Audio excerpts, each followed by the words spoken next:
Menunjukkan emak-emak curi handphone saat acara wisuda viral di media sosial. Rekaman detik-detik aksi perempuan berjilbab hitam itu diunggah akun @mahasiswa_MKS pada Senin 20 Desember 2021.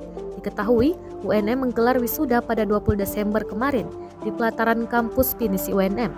Di tengah keramaian, Mama In mengambil kesempatan terekam kamera seseorang yang melancarkan aksinya dengan mengambil ponsel di dalam tas pengunjung wisuda. Dalam unggahan korban lewat akun @mahasiswa_MKS, diduga pelaku melakukan aksinya sebanyak 2 kali di hari yang sama.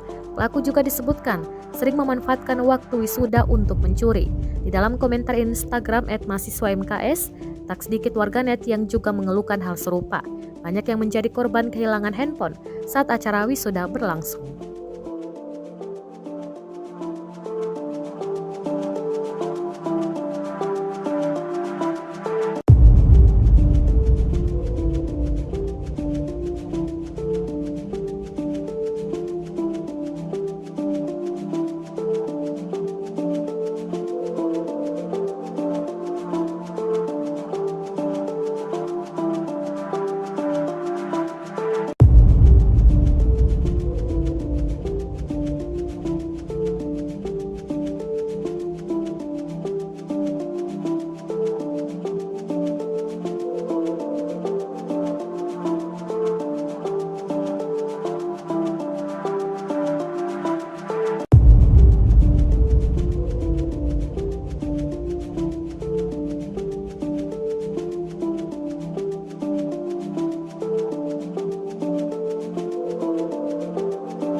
Terima kasih sudah nonton.